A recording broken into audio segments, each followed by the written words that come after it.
રાજકોટથી સમાચાર પ્રાપ્ત થઈ રહ્યા છે। રાજકોટમાં ગેમ ઝોનમાંથી મળી આવેલ બિયરના ટીનનો મામલો જેને લઈને તપાસ ચાલુ છે। રાજકોટ ગેમ ઝોનમાંથી બિયરનું ટીન મળી આવ્યું હતું। તાલુકા પોલીસ મથકમાં આ સમગ્ર મામલે ફરિયાદ નોંધવામાં આવી છે। બિયરનું ટીન ક્યાંથી આવ્યું, કોણ લાવ્યું હતું, 8 જેટલા ટીન મળી આવ્યા હોવાનો ફરિયાદમાં ઉલ્લેખ કરવામાં આવ્યો છે। રાજકોટ ગેમ ઝોનમાંથી પોલીસ તપાસમાં બિયરના 8 જેટલા ટીન મળી આવ્યા હોવાનો ફરિયાદમાં ઉલ્લેખ છે। પોલીસે 1600 રૂપિયાની કિંમતના બિયરના ટીન જપ્ત કર્યા છે। ગો કાર્ટિંગ બિલ્ડિંગના પ્રથમ માળે સંચાલકની ઓફિસમાંથી બિયરના ટીન મળી આવ્યા હોવાનો ફરિયાદમાં ઉલ્લેખ છે, જેને લઈને પ્રોહિબિશનની કલમ અંતર્ગત ગુનો પણ દાખલ કરવામાં આવ્યો છે અને ઓફિસ સંચાલકે ગેરકાયદે બિયરના ટીન તેની ઓફિસમાં રાખ્યા હતા તેવું પણ પોલીસની પ્રાથમિક તપાસમાં સામે આવ્યું છે। જો કે ગુનો દાખલ કરીને સમગ્ર મામલે તપાસ શરૂ કરી દેવામાં આવી છે। રાજકોટ ગેમ ઝોન 28 લોકો જીવતા અહીંયા ભડતું થઈ ગયા। સમગ્ર મામલે એસઆઈટીની રચના કરવામાં આવી છે। તપાસ ચાલુ છે। તાલુકા પોલીસ મથકમાં ફરિયાદ નોંધાઈ છે।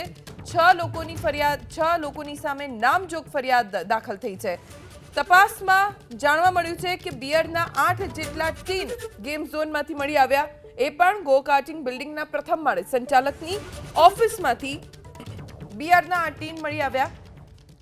પ્રોહિબિશનની કલમ હેઠળ ગુનો દાખલ કરીને સમગ્ર મામલે તપાસ ચાલુ કરવામાં આવી છે।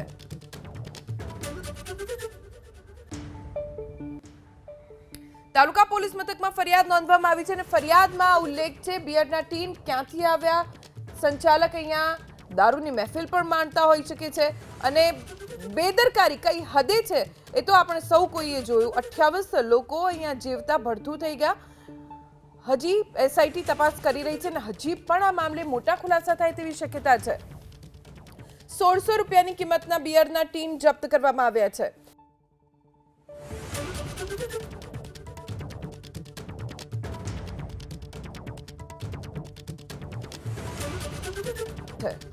પ્રોહિબિશનની કલમ હેઠળ ગુનો દાખલ કરવામાં આવ્યો છે।